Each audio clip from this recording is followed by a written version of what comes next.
Qu'est-ce qui peut prédire qu'une personne va devenir riche? La chance, vous répondrez certains. Sa famille et son milieu social, vous répondrez l'économiste. Le fait d'avoir une bonne idée de business et de bien l'exécuter, vous répondrez l'entrepreneur. Alors je pense que toutes ces choses jouent en effet dans la balance, mais il y a un facteur qui est très souvent ignoré et qui peut pourtant nous dire beaucoup de choses sur l'avenir financier d'une personne. Ce facteur, c'est la manière dont son argent circule. C'est-à-dire, qu'est-ce qui se passe concrètement une fois que l'argent arrive dans les mains d'une personne?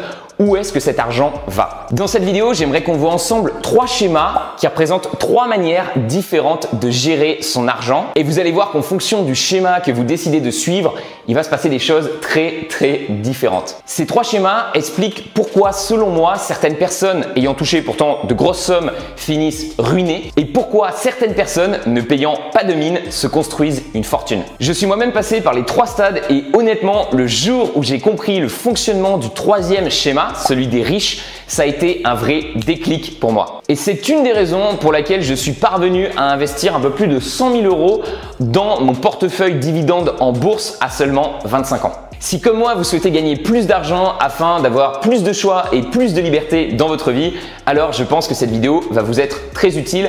On est parti avec le premier schéma. Ce premier schéma nous montre comment circule l'argent dans un ménage pauvre. Alors, petite précision importante, quand je vais dire pauvre ou riche dans cette vidéo, il n'y a évidemment pas de jugement de valeur. Honnêtement, pour être dans le milieu des business internet depuis 7 ans maintenant et avoir fréquenté toutes sortes de personnes avec toutes sortes de revenus, je peux vous le dire, il y a des riches vraiment sympas et des riches vraiment comme il y a des pauvres vraiment sympas et des pauvres vraiment Je pense que l'argent ne change pas qui vous êtes, elle ne fait que sublimer ce que vous êtes déjà. Oh, c'était beau ça. Donc par pauvre ici dans cette vidéo, j'entends simplement personne qui suit un schéma de gestion de l'argent qui l'emmène vers la pauvreté. Cette personne peut tout à fait être très intelligente et très sympa, c'est juste qu'elle suit un schéma qui ne va pas l'aider à sortir de la pauvreté. Et par cette définition, j'ai d'ailleurs moi-même été entre guillemets pauvre puisque j'ai suivi pendant longtemps ce premier schéma au niveau de la gestion de mon argent que je vous propose de regarder dès maintenant. Toute l'histoire commence donc dans la case revenus. On a un salaire qui arrive dans cette case. Généralement, ça provient d'un travail pas super bien payé, qu'on fait pas vraiment par passion, qu'on fait surtout pour payer les factures. Vous savez, c'est ce qu'on appelle un petit peu les tafs alimentaires. Moi, par exemple, quand j'étais jeune, j'étais allé cueillir des cerises en Ardèche et je préparais des hamburgers au McDonald's. Et généralement, tout l'argent qu'on gagne de ce salaire part directement dans la case dépenses afin de payer les différents frais. Loyer, électricité, nourriture, assurance et voilà, s'il en reste un petit peu, des vacances et des loisirs. Évidemment, ces frais vont être beaucoup moins élevés si par exemple vous vivez encore chez vos parents comme moi à l'époque et au contraire, ils peuvent être beaucoup plus élevés si vous avez votre propre appartement et que vous avez des enfants à charge par exemple. Et vu qu'on n'a pas beaucoup d'argent, on a aussi tendance malheureusement à acheter pas mal de choses à crédit qui rentrent alors dans la colonne passif. Les comptables ont des explications très compliquées sur ce qu'est un actif et un passif.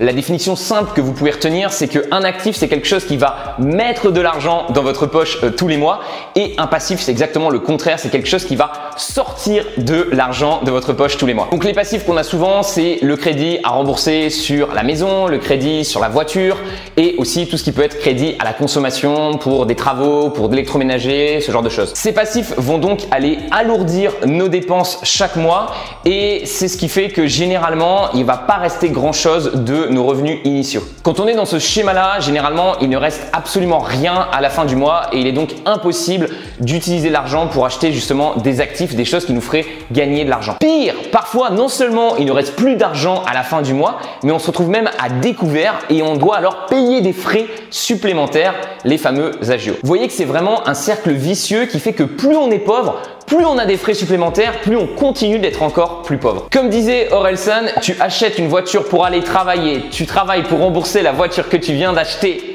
Tu vois ce genre de cercle vicieux, le truc qui donne envie de tout faire sauf de mourir vieux. Quand on est dans cette situation, on vit en quelque sorte en perfusion sur sa feuille de salaire et on est toujours à 2 doigts de la faillite personnelle. On devient en quelque sorte esclave de son travail et on est obligé d'y rester même s'il ne nous convient plus, même si on ne l'aime plus. J'ai pas trouvé les chiffres en France, mais aux États-Unis, 40% des Américains sont à $400 de la banqueroute. C'est-à-dire que s'ils ont un accident avec leur voiture et qu'il faut dépenser $400 $400 pour la réparer, eh ben, ils ne peuvent pas assurer cette dépense-là. Honnêtement, je trouve ça terrible et j'ose même pas imaginer le stress que ça doit être tous les jours d'être comme ça à la moindre petite galère, tout de suite, excusez-moi de l'expression, dans la merde. Si vous vous retrouvez dans cette situation-là, dans ce cas-là, dans ce premier schéma, mon conseil, ça va être évidemment de chercher à réduire au maximum vos dépenses et votre endettement. L'idée, ça va être de mettre de l'argent de côté le plus rapidement possible afin de vous constituer un fonds de sécurité. Ça sera pas forcément simple, il va peut-être falloir couper sur certaines dépenses plaisir, certaines dépenses loisirs. Moi, je conseille vraiment de démarrer simple, commencer à mettre 100 € de côté, 200 €, 500, 600, 1000 € de côté. Le but final, c'est de mettre au moins 6 mois de coût de votre vie de côté. Donc, si par exemple, vous gagnez 1500 € par mois, vous faites 1500 x 6, 9000 €. Constituer ce fonds de sécurité, c'est vraiment pas quelque chose de simple, surtout si vous venez d'une famille où vous n'avez pas du tout l'habitude de mettre de côté de l'argent, mais c'est vraiment la base. Ça va vous apporter énormément de sérénité. Vous savez que si jamais il y a un problème, vous êtes viré de votre taf, vous avez de l'argent pour gérer ces problèmes-là. Et ça va aussi vous permettre par la suite de faire preuve de courage et d'entreprendre des choses plus risquées. Et une fois que vous avez économisé de ce fonds de sécurité, je vous invite également à bosser sur l'augmentation de vos revenus. Parce que même si vous pouvez vraiment réduire vos dépenses quand vous les analysez bien, vous allez aussi vous rendre compte que vous ne pouvez pas descendre, au bout d'un moment, vous ne pouvez pas descendre plus bas. Alors que au contraire, au niveau du revenu, sky is the limit comme disent les Anglais, vous pouvez vraiment énormément augmenter vos revenus. Donc clairement, cherchez à dépenser moins, mais cherchez aussi à développer des compétences qui vont pouvoir apporter de la valeur à d'autres êtres humains et être bien payés en échange de ces compétences-là. Il existe aujourd'hui énormément d'opportunités, notamment en ligne, pour générer des revenus complémentaires et c'est quelque chose qui peut tout à fait être fait à côté de votre taf dans un premier temps, le temps de voir ce que ça donne. Et enfin, si ce sujet d'augmentation des revenus vous intéresse, je vous invite à aller voir une de mes dernières vidéos dans laquelle je vous explique un processus en 5 étapes pour doubler vos revenus cette année. Ok, observons maintenant le schéma de la classe moyenne. Alors, il y a une bonne et une mauvaise nouvelle. La bonne nouvelle, c'est qu'on gagne plus d'argent qu'avant, 3000 € par mois et plus. La mauvaise nouvelle, c'est que l'argent ne part toujours pas au bon endroit. Au lieu d'acheter des actifs avec cet argent supplémentaire, on dépense plus et on augmente par la même occasion nos passifs. C'est l'erreur classique d'augmenter son style de vie en même temps que ses revenus. Souvent, on s'en rend même pas compte car c'est fait de manière très lente et progressive. Ah quand même, je gagne un petit peu plus, je vais pas m'embêter, je vais prendre une plus grande maison. Ah oui, puis du coup, je vais me prendre une plus grande télé dans mon plus grand salon. Et puis je vois qu'il y a pas mal de travaux à faire dans cette maison. Donc, on va quand même faire un petit peu des travaux. Et puis ça serait bien de se prendre une petite piscine quand même. Une petite piscine, on a un jardin, autant prendre une piscine aussi avec. Et puis cet été, j'aimerais bien qu'on parte, qu'on vadrouille un petit peu. Alors pourquoi pas se prendre un camping-car? Et c'est comme ça qu'on accumule sans arrêt des choses qui demandent de l'entretien en temps et en argent, des dépenses et surtout des passifs. Du coup, malgré le fait qu'on gagne 2 fois plus qu'avant, on se retrouve exactement dans la même position. Retour à la case départ. On est prisonnier de son haut salaire car on est esclave de son style de vie. La cage est dorée, mais on est toujours en prison. Ah, elle était jolie celle-ci aussi. Lâchez-moi un pouce pour cette magnifique métaphore. Et ce schéma ne touche pas que les gens de la classe moyenne. Il y a des gens qui suivent ce schéma au niveau de la gestion de leur argent et qui gagnent pourtant beaucoup plus que 3000 € par mois. C'est ce qu'on appelle les faux riches. En gros, c'est des gens qui gagnent énormément mais qui dépensent tout. Vous êtes peut-être déjà demandé comment des gagnants du loto, des footballeurs professionnels, des acteurs qui touchent pourtant des sommes énormes terminent ruinés. En fait, c'est assez simple. Ils suivent exactement ce schéma-là, c'est-à-dire qu'ils n'achètent pas d'actifs. Ils claquent tout ce qu'ils gagnent dans des choses très luxueuses et en plus de ça, ils se rajoutent quelques crédits par-dessus. Si bien que le jour où leurs revenus baissent légèrement, ils se retrouvent en PLS total. Et honnêtement, je ne leur jette pas la pierre car comme je vous l'expliquais dans la précédente vidéo, j'ai moi-même fait cette erreur-là. À partir du moment où j'ai commencé à gagner plus d'argent, je me suis mis à dépenser plus d'argent. Mon niveau de vie s'est adapté à mon revenu et du coup, je ne mettais quasiment rien de côté. Et honnêtement, c'est très drôle parce que je me souviens encore que quand je gagnais 500 € par mois, je me disais waouh, mais quand je gagnerais 3000 € par mois, mais je serais trop bien. Je pourrais mettre plein d'argent de côté et je pourrais énormément investir. En fait, beaucoup de gens pensent qu'ils mettront plus de côté une fois qu'ils gagneront plus d'argent.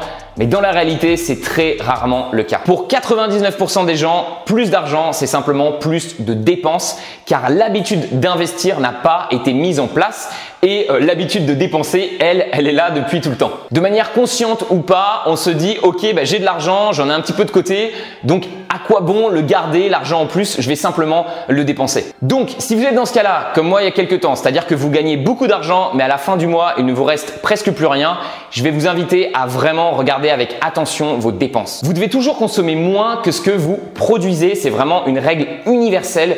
Et si jamais vous vous mettez à faire le contraire, c'est-à-dire que vous consommez plus que ce que vous produisez, malheureusement, au bout d'un moment, vous allez avoir les huissiers qui vont toquer chez vous. Donc vraiment, pour moi, la première étape, ça serait de mesurer exactement ce que vous dépensez chaque mois et voir s'il n'y a pas des choses que vous pourriez enlever de la case dépenses et de la case passif. Comme moi, vous allez sûrement réaliser qu'il y a des choses qui vous apportent pas tant de valeur que ça et dont vous pourriez facilement vous passer. Apprenez vraiment à faire la distinction entre ce qui est essentiel, ce qui est vraiment important pour vous, qui vous apporte de la valeur, et les choses un petit peu futiles, superficielles que vous achetez pour des raisons un petit peu merdiques du genre le statut ou pour être bien vu auprès des autres. Honnêtement, je sais pas si c'était vraiment de manière consciente, mais je me souviens très bien que à partir du moment où j'ai commencé à gagner plus d'argent, vous savez, j'ai eu un peu envie de montrer aux autres que j'avais réussi, ce qui était un peu débile. Mais vu que j'avais été beaucoup critiqué lorsque j'ai décidé d'entreprendre, de me lancer, beaucoup de gens m'avaient dit « tu n'y arriveras pas, qu'est-ce que tu fais, t'es bête, pourquoi t'arrêtes tes études ?» Du coup, dès que j'ai commencé à enfin réussir, j'ai voulu un petit peu leur montrer que j'avais réussi en achetant des trucs à droite à gauche.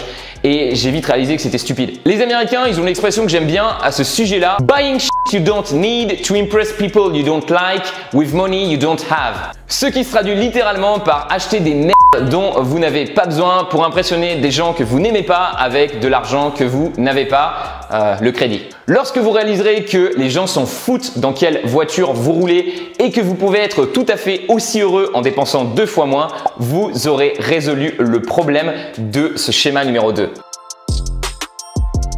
Ok les amis, nous y voilà enfin, le troisième schéma, celui des riches. Vous pouvez le constater par vous-même, l'argent circule de manière bien différente des deux autres schémas. On va tout de suite mettre une grosse partie de nos revenus dans des actifs, des choses qui nous rapportent de l'argent. Cela peut être des obligations, des actions d'entreprise, des biens immobiliers, etc. Et ce qui est génial, c'est que ces actifs vont générer des revenus passifs. Un revenu passif, c'est un revenu qui demande du travail une fois et qui continue de vous payer par la suite sans avoir besoin de rajouter du temps. Alors évidemment, il y a différents niveaux de passivité et certains actifs demandent plus ou moins d'entretien. Par exemple, gérer un bien immobilier demande souvent plus de temps que de gérer un portefeuille boursier. Mais de manière générale, ces revenus passifs demandent beaucoup moins de temps et durent beaucoup plus longtemps que les revenus actifs. Un revenu actif, au contraire, c'est un revenu où on échange son temps contre de l'argent, où on est obligé de travailler pour être payé et le jour où on arrête d'échanger son temps contre de l'argent, on arrête de travailler, on n'est plus payé. Vous l'avez compris, l'objectif est donc de remplacer petit à petit vos revenus actifs en revenus passifs. Et ce qui est top, ce qu'on comprend très bien en regardant le schéma, c'est qu'on va pouvoir se servir de ces revenus passifs pour acheter encore plus d'actifs qui vont eux-mêmes générer plus de revenus passifs. On met ainsi en place un cercle vertueux et c'est ce cercle vertueux qui explique pourquoi les riches deviennent de plus en plus riches. Pour vous donner un exemple concret, j'ai investi en bourse. Vous pouvez aller voir d'ailleurs la dernière vidéo que j'ai fait si vous voulez voir comment je m'y prends. Et ces investissements en bourse me permettent de toucher 300 € de dividendes, de revenus 100% passifs chaque mois. Et cerise sur le gâteau, ces revenus augmentent tout seuls d'environ 7% par an. Je reçois un petit mail quand les entreprises décident d'augmenter leurs dividendes. Imaginez 2 secondes si, sans rien faire, votre patron se mettait à vous envoyer des emails pour vous annoncer que votre salaire a été augmenté de 7%. C'est juste dingue. Ces 300 € par mois de revenus passifs, j'en fais vraiment ce que je veux et généralement, je vais simplement les réinvestir dans des nouveaux actifs afin d'augmenter ces revenus passifs, mais je peux aussi simplement décider de les utiliser pour payer mes dépenses quotidiennes ou alors, comme vous voyez sur le schéma, décider de m'offrir un passif. Donc vous voyez que même si on se retrouve avec les mêmes passifs que dans le deuxième schéma, la manière d'arriver à ces passifs est complètement différente. Dans le schéma des riches, on investit d'abord et on se sert des revenus générés par nos investissements pour se payer les passifs. L'investissement de base n'est pas touché, on ne le touche jamais, la poule continue de produire des œufs. Vous pouvez retenir cette stat, le millionnaire moyen a 8 sources de revenus passives en plus de son travail. Et selon moi, c'est vraiment ça la sécurité de l'emploi, car même si il ou elle perd son travail, derrière, il y a 8 autres sources de revenus qui continuent de tomber. Donc mon conseil, c'est que dès que votre fonds de sécurité est plein, vous avez 6 mois de vie de côté, vous devez absolument investir le surplus d'argent que vous êtes arrivé à à économiser dans des actifs qui vont vous générer des revenus passifs. En France, c'est vraiment terrible. Je vois plein de gens qui font quasiment tout bien dans cette équation, sauf la dernière partie. Donc en gros, ils gagnent pas mal d'argent, ils trouvent un bon emploi, ils dépensent très peu d'argent, ils sont assez frugales et derrière, ils mettent aussi beaucoup de côté par rapport à l'argent qu'ils ont gagné. Mais malheureusement, ils n'investissent pas. Les Français ont peur et laissent dormir des sommes énormes sur des assurances vie et des livrets A au lieu d'investir dans des actifs avec cet argent-là. Je suis tombé sur cet article qui illustre bien la situation. Je vous en lis tout de suite un passage. Si on ajoute à ces 300 milliards de livrets A, les 600 milliards sur les comptes courants, les 700 milliards sur les livrets d'épargne, retraite, logement et les 1700 milliards d'assurance vie, on arrive à un total de 3200 milliards d'euros qui donne l'image d'une France profonde très riche. France profonde parce que les riches, les vrais, sont investis ailleurs que dans des comptes d'épargne. C'est assez incroyable parce que cet argent aujourd'hui ne rapporte strictement rien puisque les taux de rémunération sont nuls ou presque et la sécurité de cet argent n'est assurée qu'en fonction de la solidité des institutions financières dont on sait qu'elles ne sont pas immortelles. Hashtag crise 2008, hashtag Lehman Brothers. Ce que beaucoup de Français ne réalisent pas, c'est que tout cet argent qu'ils mettent en banque, qu'ils n'investissent pas, eh ben, les banques, elles l'investissent pour eux. Et elles font énormément de profits. Donc en fait, elles prennent tous les profits et elles ne prennent aucun risque puisqu'au final, ça reste quand même votre argent. Donc mon conseil, c'est évidemment, ok, laissez votre fonds de sécurité sur un livret A. Mais pour tout ce qui est au-dessus de ça, ne le laissez pas à une institution financière et achetez vos propres actifs. Reprenez le contrôle de vos finances. Lâchez-moi un gros pouce bleu si vous êtes d'accord avec moi sur cette analyse et n'hésitez pas à partager cette vidéo si vous avez comme ça des amis qui ont des grosses sommes sur des comptes d'épargne et qui les laissent comme ça traîner sur des comptes d'épargne au lieu de les investir dans des actifs. Ok les amis, en conclusion, 3 choses que vous pouvez retenir de ces 3 schémas. 1. Augmentez votre valeur afin de gagner plus d'argent. Si vous êtes bosseur et que vous n'avez pas peur de vous retrousser les manches afin de développer des compétences à forte valeur ajoutée, alors pour moi, il n'y a pas de raison que vous ne puissiez pas atteindre les 2-3 000 euros par mois avec ces compétences-là et cela facilitera énormément la création de votre fonds de sécurité. 2. Apprenez à gagner plus sans forcément dépenser plus. Même si comme moi, vos revenus se mettent à exploser parce que par exemple, vous avez du succès en business, apprenez à vraiment garder un style de vie simple. Faites-vous plaisir, mais mettez la majorité de vos revenus de côté afin de pouvoir investir. Vous ne savez pas si ces gros revenus dureront longtemps et surtout vous avez envie d'assurer votre futur. Un bel objectif quand vous commencez à avoir des revenus importants que je me fixe moi-même en ce moment, c'est de mettre 50% de mes revenus directement dans les investissements. Et enfin, étape 3, acheter des actifs avec l'argent que vous avez économisé. Donc ça peut être des actions d'entreprise, ça peut être des biens immobiliers, ça peut être des obligations, des choses qui vont apporter de la valeur à d'autres êtres humains et pour lesquels on va vous payer en échange. Et par pitié, ne faites pas comme 99% des Français à laisser votre argent dormir sur un livret A ou une assurance vie pour au final un jour le retirer, craquage complet et acheter une voiture ou un voyage. Et j'ai une bonne nouvelle, si vous êtes un petit peu perdu au niveau des différents actifs qu'il existe et que vous ne savez pas vraiment par quoi remplacer ces produits d'épargne type livret A et assurance vie, je vous ai préparé une vidéo bonus que vous pouvez retrouver dans la description. Dans celle-ci, je vous fais un tour d'horizon des différents actifs qui existent à l'heure actuelle et lesquels privilégier pour avoir un maximum de revenus passifs en fonction de votre situation et de vos compétences. Et je vous montrerai des exemples concrets d'investissement dans des actifs que je possède moi-même. Donc si ça vous intéresse, cliquez simplement sur le lien dans la description, laissez-moi votre adresse email sur cette page et je vous envoie cette vidéo bonus. Voilà les amis, en tout cas j'espère que cette vidéo vous a plu et qu'elle vous a un petit peu ouvert les yeux sur les différentes manières dont l'argent circule et quel impact ça peut avoir sur votre avenir financier. Et si c'est le cas, si vous avez kiffé cette vidéo, n'hésitez pas à vous abonner pour ne pas rater les prochaines. Merci énormément pour votre soutien sur les 3 précédentes vidéos. Honnêtement, faire des vidéos comme ça chaque semaine, c'est encore un petit peu nouveau pour moi. Ça me demande beaucoup de temps, j'y passe beaucoup de temps et ça me fait super plaisir de voir que ça vous plaît. Donc si ça vous a plu, n'hésitez pas, lâchez-vous dans les commentaires, dites-moi ce que vous en avez pensé. Dites-moi globalement si vous êtes reconnu dans un de ces 3 schémas et si vous êtes reconnu dans un de ces 3 schémas, est-ce que vous allez changer un petit peu de schéma ou pas? C'était Romain, je vous dis à très vite, ciao!